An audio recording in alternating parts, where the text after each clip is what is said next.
Uh, Ladies and gentlemen, thank you for joining us together tonight.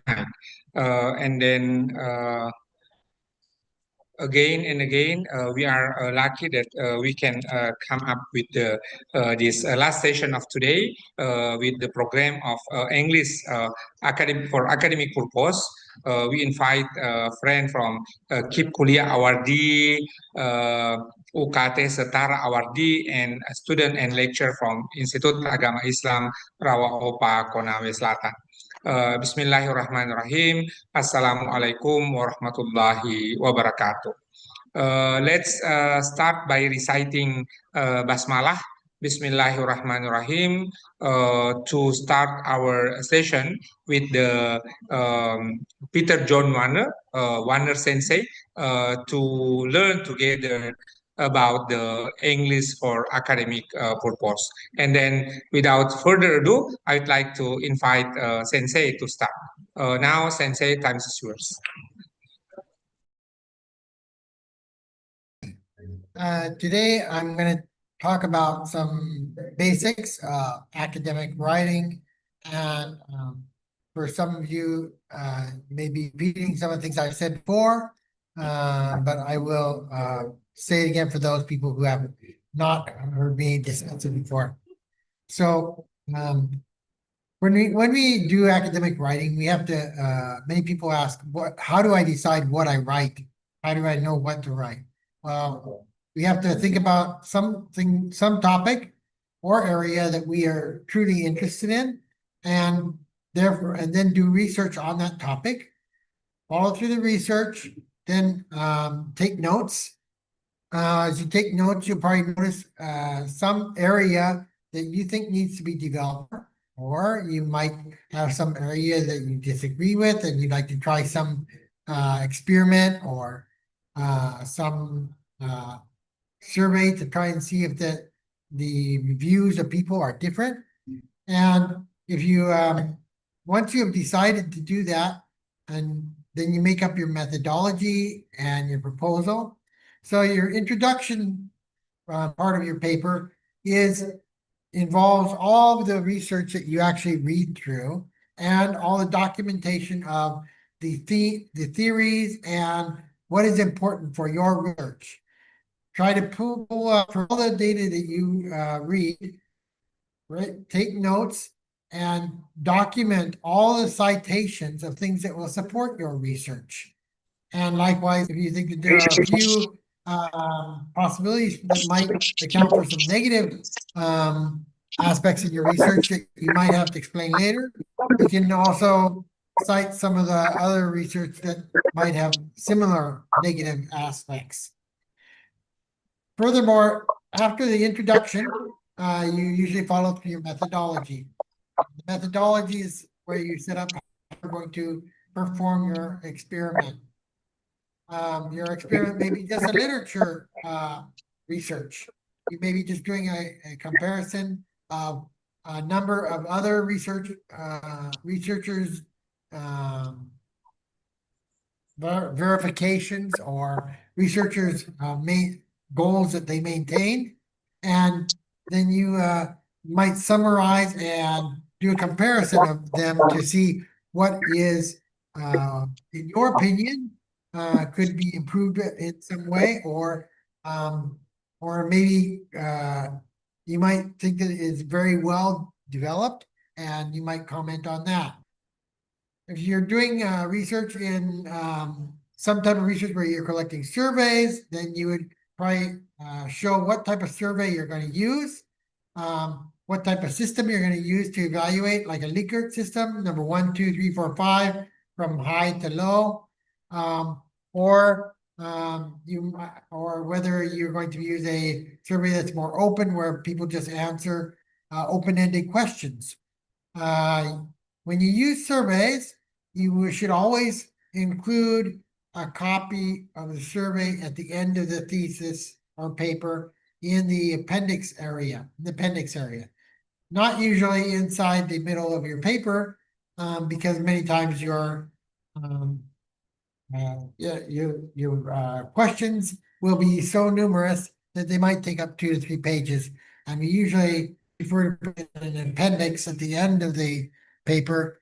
And if there's anything you want to highlight from those surveys that you did take, you might take a small portion and put them inside your text area of your paper when you're writing about the results. So the methodology should be very clear. What type of research you're doing, quantitative or qualitative, both are acceptable, and or whether you're doing a combination of both. Next, you move from the methodology to your results. Results are basically the numbers or statistics that you collect from the data, or the numbers you have from your Likert scale if you're doing a survey, or the other quantitative data which you may collect from the notes that people wrote on the survey regarding certain questions that are open-ended. And then following your results usually comes your discussion. And the discussion will refer to your results and then compare the results to past results, which you talked about in your review. And then you will do a summary of whether they support your research or whether they don't support your research. Usually most of the results we put are things that support our research when we're writing a paper. And then at the end, you do a conclusion, which is a short area summarizing the final evaluation. Please note that you can do one section on results, all the results, followed by one section by discussion, or if you have 2 or 3 experiments which are quite different and you are doing them different because you notice some problem, and then you do a second experiment to improve it, and you do a third experiment to prove that, then usually we will put the results and discussion for the first experiment, then the results and discussion for the second experiment, and the results and discussion for the third experiment. So in this case, you're doing a combination of results and discussion, and then going to the conclusion, which combines all 3 experiments and explains how they are connected and the conclusion that you draw from your whole paper. At the end of your paper, you would have your references. References are very important because they give the citation location for the authors that you are giving credit to, for whom you built your research on. Again, also in the citations and in the Okay, Sensei, that's the structure of the paper. Could you elaborate about the language method or the English? Because of these are beginner, how the English usage for academic purpose. For academic writing, usually when we're writing papers, we have a certain style or format. If you are writing a humanities type paper, then you usually have active voice. You're using the active voice, and it's active voice is used because it strongly emphasizes your findings or what you believe that the paper proves. Where if you use passive voice is not as strong emphasis on what the results are.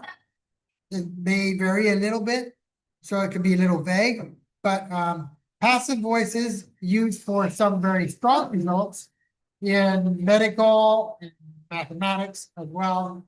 So it depends on which type of paper you're writing academically, whether you have more active voice or whether you have more passive voice. But generally, for psychology papers or humanities papers, we have more active voice. For more scientific papers, passive voice is a little more dominant in those papers.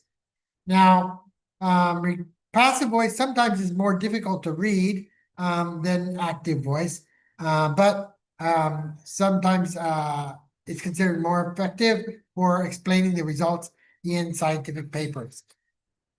Likewise, if you are trying to connect sentences from one to another or ideas, the use of adjectives or adverbs to connect one to the other is very important.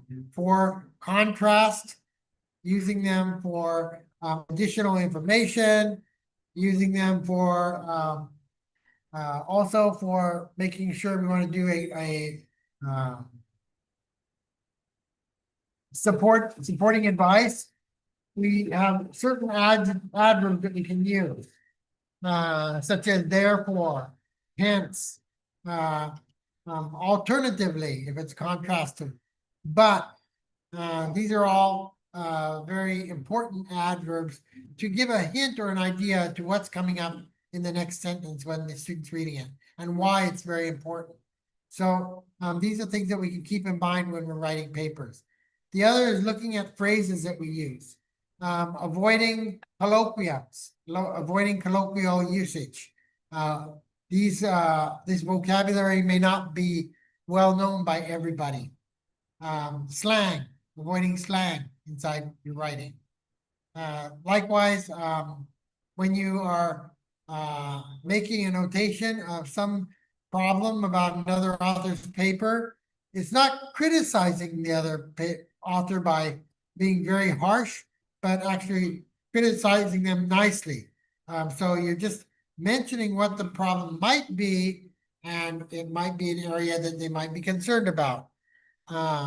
So these are all things we have to think about when we are writing our paper systematically and making it logically oriented. Okay. What's the next one? Yeah. Yeah, thank you, Sensei. Yeah, thank you, Sensei. You mentioned in one short name, academic style or academic paper. Yes. What is the characteristic of the academic paper? Okay. Academic paper is not personal. Okay. Academic paper does not come from your personal feelings. Academic paper comes from objective feelings on academic paper.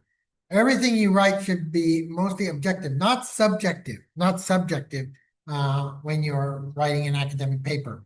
So usually, for example, when we're making subjective terms, we might, something that we believe ourselves, but may not be believed by many people, we might just say, I believe, I saw this, I know this. But this is considered not very appropriate for academic writing. Most journals prefer the second or third person being used. Also, we have to be careful with the term we when we use a inclusive we or exclusive we. If you have inclusive we, including everybody, then you have to make sure that this is something that everybody agrees on and that there's not even one or two people. Now, how can you make an inclusive we and bring it down? Okay. You can say scientists who believe in this theory, and then you could say what they maintain. But you have to try and connect something to the scientists. You need some type of a modifier, some type of modifying phrase. And if you can do that, then you can use the we following. The next sentence, then you could say we, if it's including you, okay? Or if you're just people not including you, exclusive, you could say they, if you're referring back to the paper. Make sure you have good reference inside the paper using pronouns from one area to the other, and it is not confusing. These are things that editors are looking for very, very carefully in papers. So those are some of the styles we look at. Other style writing is the basically those are a lot of the main things that we're looking for when we're looking at styles. Okay. Okay, Thank you, thank you, Sensei. Sensei. So So there is academic style, and thank you friend for of us, friend of us. Thank you to students joining us because somehow most of them from Sabulakoa, and then most of them connect through the Besulutu, students of IAI Raopa. So before we discuss the academic writing, so could you elaborate more this one, Sensei, about the academic writing? What's actually the academic writing? Well, academic writing is anything that's related to research or data that you have collected. For example, if you have a novel written like Little House on the Prairie, which tells about lifestyle in the wilderness, and it's telling about a biography about lifestyle in the wilderness. This would not be considered an academic paper. It's a literature. It's literature. Literature is written very different from academic papers. Literature reviews are of literature are often different from academically written papers. However, some literature reviews, which are related to academic articles, those are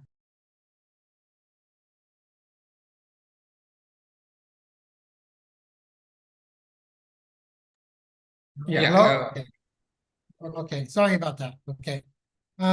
So this is if you are a person who's writing fiction or just writing reading materials, this is not considered academic writing in a sense. Textbooks, it depends on the textbook, but if you're writing a language textbook, that's not basically academic writing, unless, of course, it would be academic writing textbook. So these are all things we have to think about when we are actually writing, when we're writing. If we want, what do we want to write for? What do we want to write for?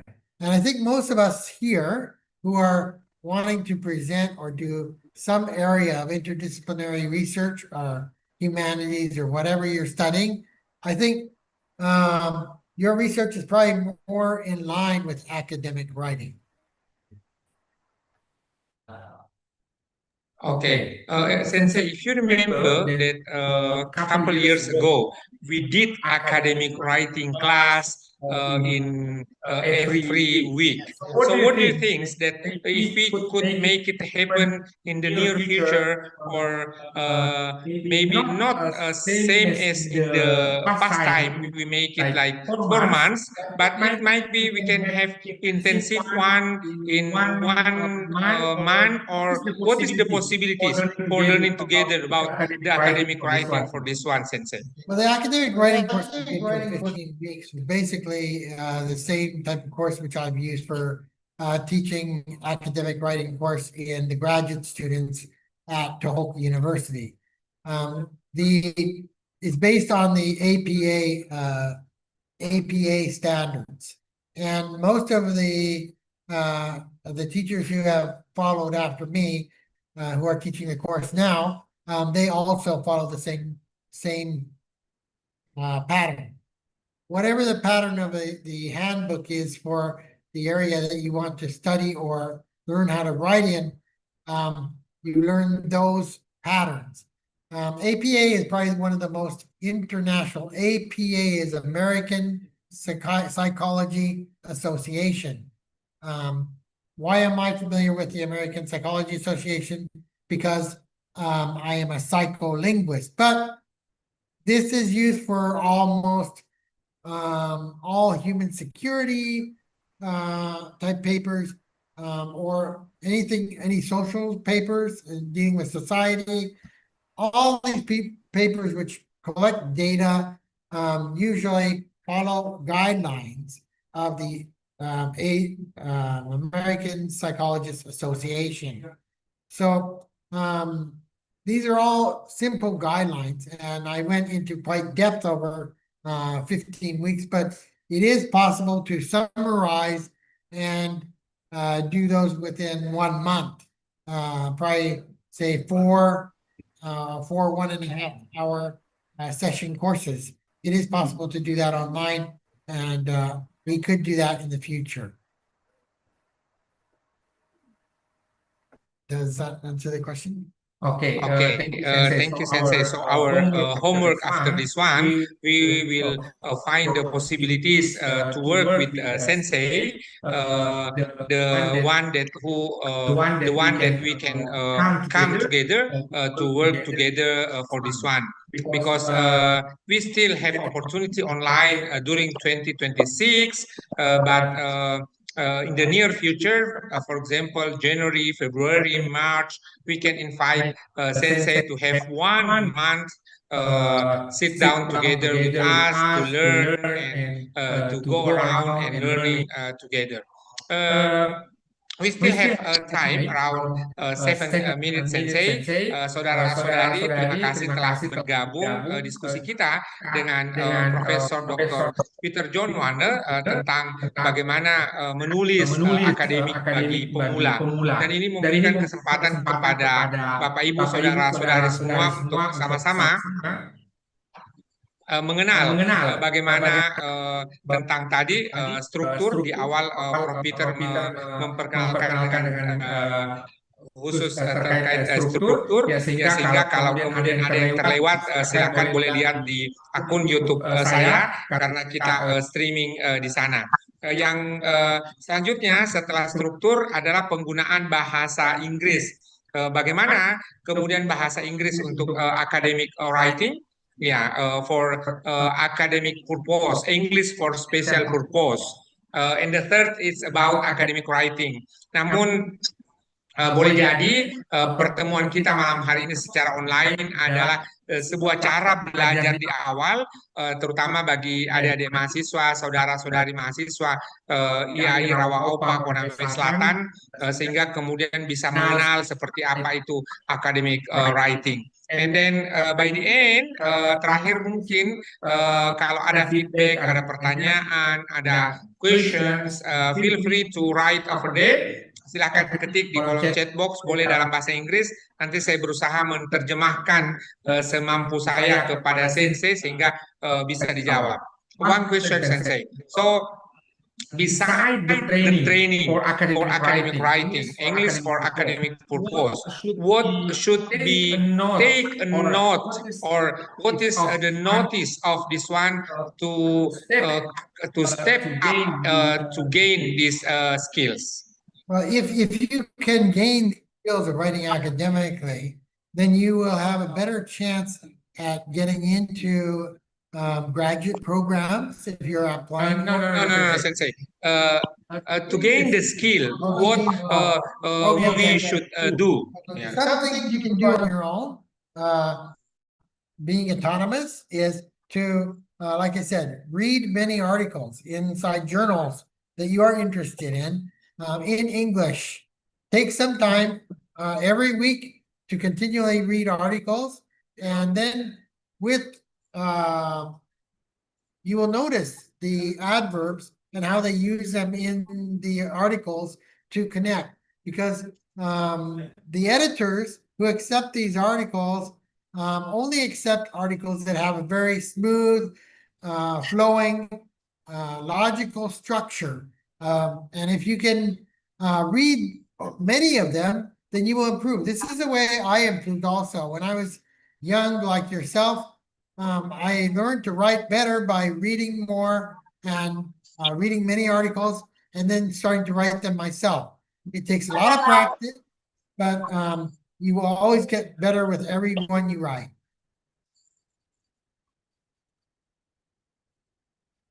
That's what I recommend. Yeah, beside training, reading. So since helping us to have to read, during our reading, we can manage to have our vocabulary, to enhance our vocabulary and identifying the differences. So training to read, and then after training to read, you should the most possibilities to learn to write is writing itself. Don't forget. Jadi saya bertanya Bapak Ibu saudara-saudari, selain soal training, apa yang harus kita lakukan supaya punya kemampuan menulis? Lalu kemudian Sensei menjawab bahwa kita harus membaca. Dengan banyak membaca jurnal academic style, maka kita sudah mengetahui gaya yang ada. Yang kedua adalah saya teringat salah satu guru kami di UI, Prof.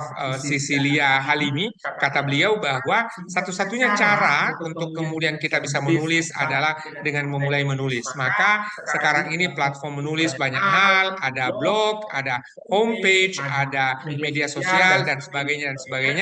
Kita bisa lakukan sehingga kita bisa tuliskan bersama itu.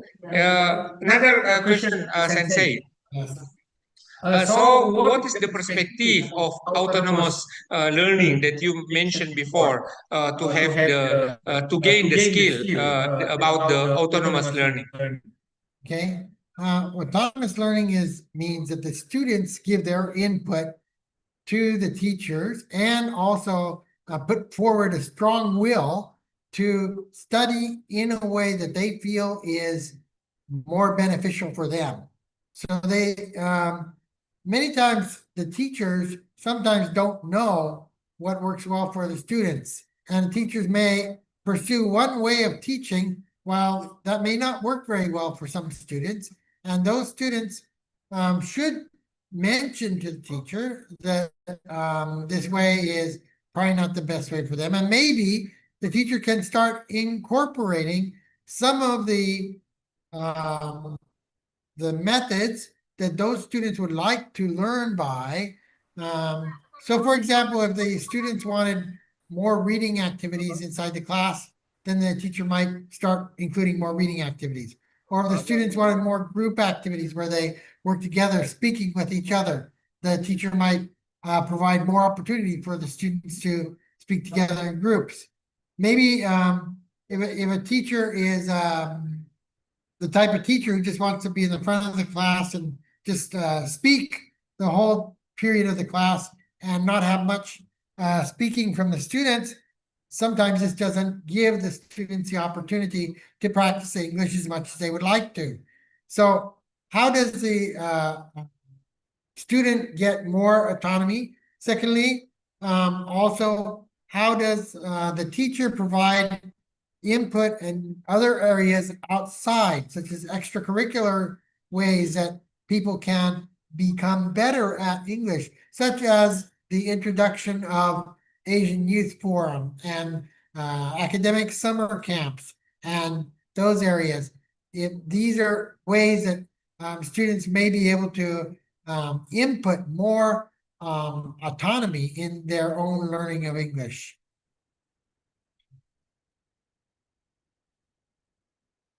Thank you, Sensei. So we have a lot of keywords from this session tonight. Bapak Ibu Saudara-saudari, kita mendapatkan banyak kata-kata kunci. Nanti silahkan digunakan Google karena Google sangat powerful untuk mendapatkan lebih banyak lagi informasi dari situ. Tapi paling tidak kata-kata kunci dari aktivitas kita pada malam hari ini bisa menjadi kesempatan. Sebelum kita menutup, I would like to invite Sensei for the closing statement. Closing statement, please, Sensei. Okay. First of all, I'd like to thank everybody for joining us tonight, late hour, because I know everybody's quite tired, as well as myself. And I would like to say that it's been a pleasure traveling throughout Indonesia and speaking to all the people I have had an opportunity and do one of the last trips before I leave Indonesia. So thank you for the opportunity to do this session with you tonight. I wish you all well, and I hope that maybe I will see you in one of our future seminars or summer camps or any of the opportunities that we have to meet here, besides maybe an international one. Try to get out to one of our international activities through Balsamo Outreach for Learning and Teaching. That again is BALSAMO.outreach.org@gmail.com. It's maybe better, Sensei, to write on the chat box. Oh, we get the chat. Ya, Bapak Ibu, itulah acara kita pada malam hari ini. Tetapi sebelum kita berpisah secara online, saya minta Sensei untuk mengetikkan emailnya. Silakan email ke beliau jika kalau ada pertanyaan-pertanyaan. Dan mohon berkenan yang bisa silakan buka kameranya. Ini yang bisa saja, yang tidak bisa jangan khawatir, tetap ditutup kameranya. Kita foto bersama dulu dengan Sensei. Ya, mohon berkenan ada satu orang yang screenshot mungkin. Ya, ada satu orang yang screenshot ya mungkin dalam hitungan ketiga. Silahkan dibuka kameranya. Bagi yang bisa ya, bagi yang tidak bisa jangan khawatir. Ya, 1, 2, 3. Ya, sekali lagi 1, 2, 3. Ya, ada satu orang minta tolong siapa yang bisa ambil screenshotnya silakan ya supaya nanti kita boleh up ke media sosial kita ya bahwa alhamdulillah kita beraktivitas ya sekalipun sudah malam hari ya Bapak Ibu. Ya, terima kasih. Ya, terima kasih sekali lagi Bapak Ibu yang telah berkenan dan mengakhiri acara sesi belajar bahasa Inggris kita bersama dengan Sensei. Kami sampaikan terima kasih banyak dan yang telah hadir online nanti mohon bantuan untuk mengirimkan nama lengkapnya ke Pak Jas. Pak beliau yang akan membuat list nama-nama yang hadir supaya kemudian kita terbitkan sertifikat ya sebagai apresiasi dan penghargaan kepada Bapak Ibu semua yang telah berkenan meluangkan waktu, meluangkan perusahaannya untuk bersama-sama hadir pada malam hari ini. Dan kita tutup sama-sama dengan bacaan hamdalah. Alhamdulillahirabbil alamin. Wassalamualaikum warahmatullahi wabarakatuh.